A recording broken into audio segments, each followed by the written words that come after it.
Hello students, welcome back to organised knowledge channel. आज की इस वीडियो में बच्चों हम डिस्कस करेंगे worksheet number 23 for class 7th सामाजिक विज्ञान की। बच्चों ये वर्कशीट है जो आपके लिए 18 दिसंबर 2020 के लिए शेड्यूल की गई है शिक्षा निदेशालय की ओर से।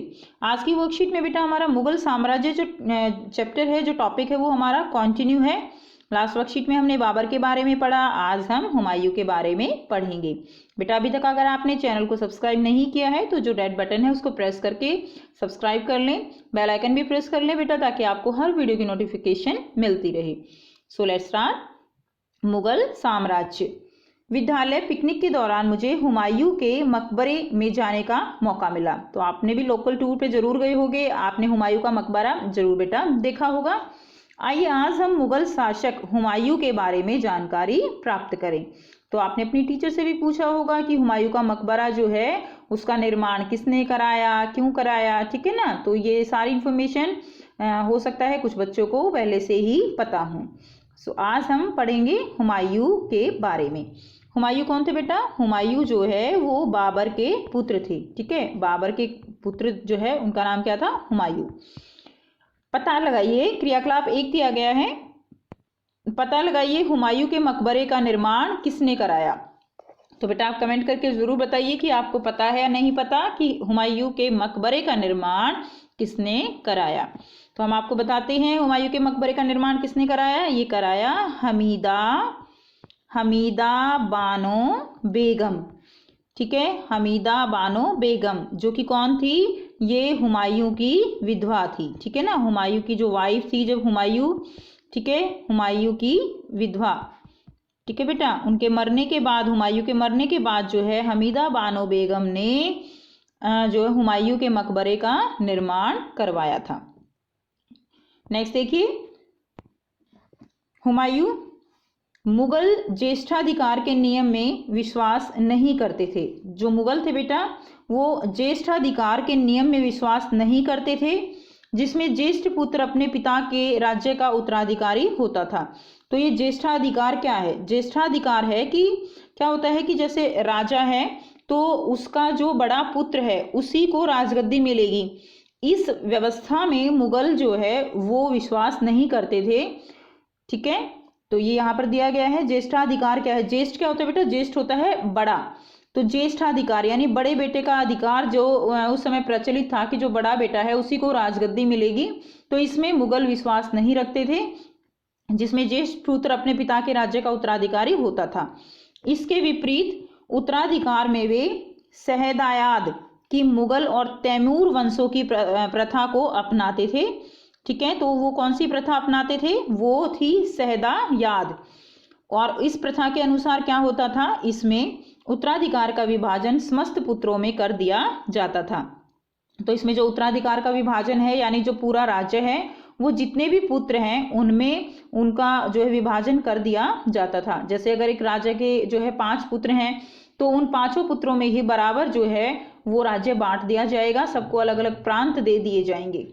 हुमायूं ने अपने पिता की वसीयत के अनुसार जायदाद का बंटवारा किया और प्रत्येक भाई को एक एक प्रांत मिला, ठीक है। तो हुमायूं ने भी अपने पिता की जो वसीयत थी उसके अनुसार ही क्या किया? जायदाद का बंटवारा कर दिया और सभी भाइयों को क्या हुआ? एक एक प्रांत जो है वो मिल गया। और इस तरह से उन्होंने सहदायाद की जो उनकी प्रथा थी, ठीक है, वो जो है उन्होंने अपनाई थी। उसके बाद देखिए क्या हुआ। अपने भाई मिर्जा कामरान की महत्वाकांक्षाओं के कारण हुमायूं अपने अफगान प्रतिद्वंदियों के सामने फीका पड़ गया। तो बेटा उनका भाई था हुमायूं का, कौन था? मिर्जा कामरान। और वो जल्दी से जल्दी अपना जो सत्ता है, अपना जो क्षेत्र है उसको बढ़ाना चाहता था, महत्वाकांक्षी था। और उसने इसी चलते हुमायूं का जो युद्ध था उनके साथ, उसमें उसने उसका साथ नहीं दिया और इस तरह से अफगान प्रतिद्वंदी जो थे हुमायूं के, उनके सामने वो फीका पड़ गया, ठीक है। उसके बाद देखिए शेर खान ने हुमायूं को 2 बार हराया। तो किसने हराया बेटा? शेर खान ने हुमायूं को 2 बार हराया और 1539 में चौसा में और 1540 में कन्नौज में। तो 2 बार कब कब हराया शेर खान ने? शेर खान ने 1539 में तो हराया चौसा में, ठीक है। कहाँ हराया? चौसा में। और 1540 में भी एक बार हराया, वो हराया उन्होंने कन्नौज में, ठीक है। इन पराजयों ने उसे ईरान की ओर भागने की ओर बाध्य कर दिया। तो चौसा में और कन्नौज में हारने के बाद हुमायूं वो कहाँ भाग गए, वो ईरान भाग गए। ईरान में क्या हुआ, ईरान में हुमायूं ने सफाविद शाह की मदद ली और उसने 1555 में दिल्ली पर पुनः कब्जा कर लिया। ठीक है, तो सफाविद शाह की मदद से उन्होंने 1555 में पुनः कब्जा कर लिया, परंतु उससे अगले वर्ष इस इमारत में एक दुर्घटना में उनकी मृत्यु हो गई। तो अगले ही वर्ष जो है 1555 में दिल्ली पर कब्जा करने के बाद उनकी क्या हो गई, उनकी दुर्घटना में मृत्यु हो गई। और इस तरह से बेटा आप यहाँ पे भी देख सकते हो कि हुमायूं का जो राज है वो 1530 से 1540 दिखाया गया है, और उसके बाद वो ईरान भाग गए 1540 के बाद, और उसके बाद 1555 में दिल्ली पर फिर से कब्जा हुआ और 1556 में उनकी मृत्यु हो गई। ठीक है, उसके बाद देखिए अफगान शासक शेरशाह सूरी। शेरशाह सूरी जो है उनका मूल नाम क्या था, उनका मूल नाम फरीद था, और उनके पिता जौनपुर के एक छोटे से जागीरदार थे। ठीक है, उसके संरक्षक ने उसे एक शेर को मारने पर शेर खान का नाम दिया। तो जो फरीद थे उन्होंने एक शेर को मारा, जिसके बाद उनको ये नाम मिला शेर खान। हमने ऊपर भी पढ़ा शेर खान, देखिए हमने पढ़ा ना कि शेर खान ने हुमायूं को 2 बार हराया। किसने हराया था, शेर खान ने, यानी शेरशाह सूरी ने जो है अफगान शासक थे, और अफगान शासक शेरशाह सूरी ने हुमायूं को 2 बार हराया, जिसके कारण वो ईरान भागे थे। तो शेरशाह का नाम जो है वो क्या था बेटा, मूल नाम यानी असली नाम उनका वो क्या था, फरीद था। पिता जौनपुर के छोटे से जागीरदार थे। संरक्षक ने उन्हें शेर को मारने पर शेर खान का नाम दिया। शेरशाह ने साम्राज्य में विस्तार और वाणिज्य को बढ़ावा देने और संचार व्यवस्था को सुधारने पर बहुत सारे कार्य किए। ठीक है, वाणिज्य यानी बेटा जो व्यापार है उसको बढ़ाया, संचार व्यवस्था जो है उसको भी उन्होंने सुधारा। सोनारगांव जाने वाली उस पुरानी शाही सड़क की शेरशाह ने मरम्मत करवाई। तो सोनारगांव जो है जाने वाली जो पुरानी सड़क थी उसकी मरम्मत उन्होंने करवाई। शाही सड़क की मरम्मत शेरशाह ने करवाई, और जिसे काफी समय तक ग्रांड ट्रंक रोड कहा जाता था।